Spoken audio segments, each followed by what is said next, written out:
9 mind-bending epiphanies that will turn your world upside down. Posted on the unboundedspirit.com. Written by David Kane.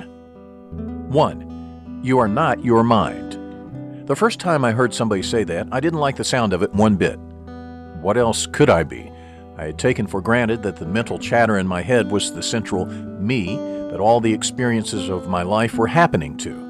I see quite clearly now that life is nothing but passing experiences, and my thoughts are just one more category of things I experience. Thoughts are no more fundamental than smells, sights, and sounds. Like any experience, they arise in my awareness. They have a certain texture, and then they give way to something else. If you can observe your thoughts just like you can observe other objects, who's doing the observing? Don't answer too quickly. This question and its unspeakable answer are at the center of all the great religions and spiritual traditions. 2.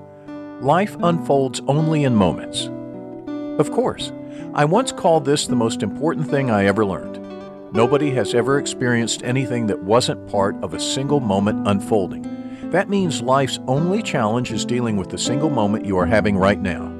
Before I recognized this, I was constantly trying to solve my entire life, battling problems that weren't actually happening. Anyone can summon the resolve to deal with a single present moment as long as they are truly aware that it's their only point of contact with life, and therefore there is nothing else one can do that can possibly be useful. Nobody can deal with the past or future because both only exist as thoughts in the present. But we can kill ourselves trying. 3. Quality of life is determined by how you deal with your moments, not which moments happen and which don't. I now consider this truth to be happiness 101, but it's amazing how tempting it still is to grasp at control of every circumstance to try to make sure I get exactly what I want. To encounter an undesirable situation and work with it willingly is the mark of a wise and happy person. Imagine getting a flat tire, falling ill at a bad time, or knocking something over and breaking it, and suffering nothing from it. There is nothing to fear if you agree with yourself to deal willingly with adversity whenever it does show up. That is how to make life better. The typical low-leverage method is to hope that you eventually accumulate power over your circumstances so that you can get what you want more often. There's an excellent line in a Modest Mouse song celebrating this side effect of wisdom. As life gets longer, awful feels softer. 4. Most of life is imaginary. Human beings have a habit of compulsive thinking that is so pervasive that we lose sight of the fact that we are nearly always thinking. Most of what we interact with is not the world itself, but our beliefs about it, our expectations of it, and our personal interests in it.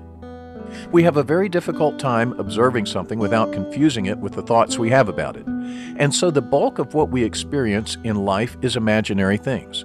As Mark Twain said, "I've been through some terrible things in my life, some of which actually happened." The best treatment I found? Cultivating mindfulness. 5. Human beings have evolved to suffer, and we are better at suffering than anything else. Yikes. It doesn't sound like a very liberating discovery. I used to believe that if I was suffering, it meant that there was something wrong with me, that I was doing life wrong. Suffering is completely human and completely normal, and there is a very good reason for its existence. Life's persistent background hum of, "This isn't quite okay, I need to improve this," coupled with occasional intense flashes of horror and adrenaline, are what kept human beings alive for millions of years. This urge to change or escape the present moment drives nearly all of our behavior. It's a simple and ruthless survival mechanism which works exceedingly well for keeping us alive, but it has a horrific side effect. Human beings suffer greatly by their very nature. This, for me, redefined every one of life's problems as some tendril of the human condition. As grim as it sounds, this insight is liberating because it means, 1, that suffering does not necessarily mean my life is going wrong, 2, that the ball is always in my court, so the degree to which I suffer is ultimately up to me, and 3, that all problems have the same cause and the same solution. 6. Emotions exist to make us biased. This discovery was a complete 180 from my old understanding of emotions. I used to think my emotions were reliable indicators of the state of my life, of whether I'm on the right track or not.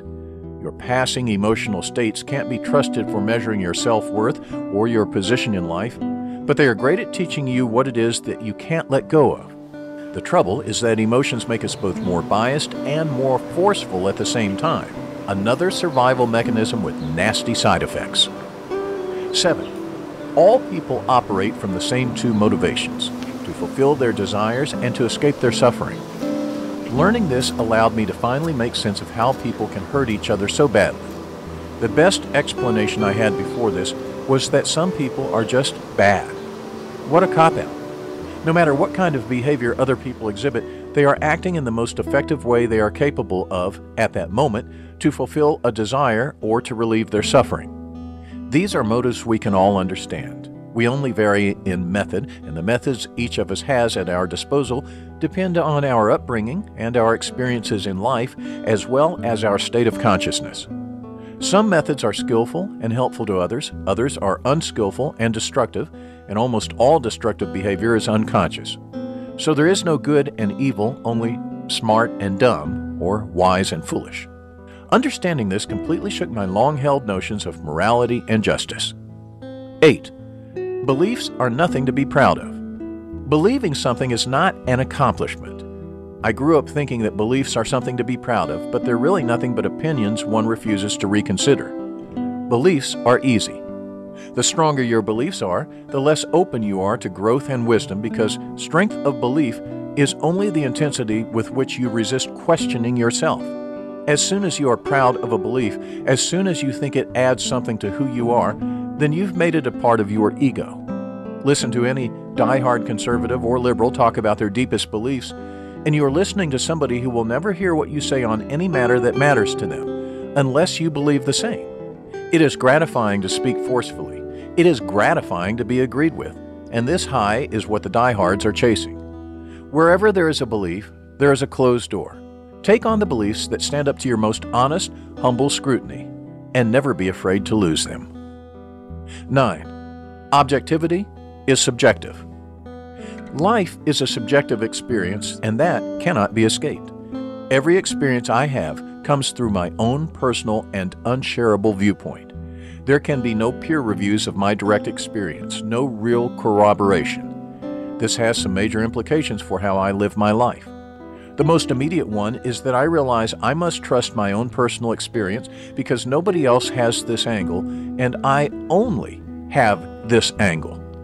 Another is that I feel more wonder for the world around me, knowing that any objective understanding I claim to have of the world is built entirely from scratch by me. What I do build depends on the books I've read, the people I've met, and the experiences I've had. It means I will never see the world quite like anyone else, which means I will never live in quite the same world as anyone else, and therefore I mustn't let outside observers be the authority on who I am or what life is really like for me.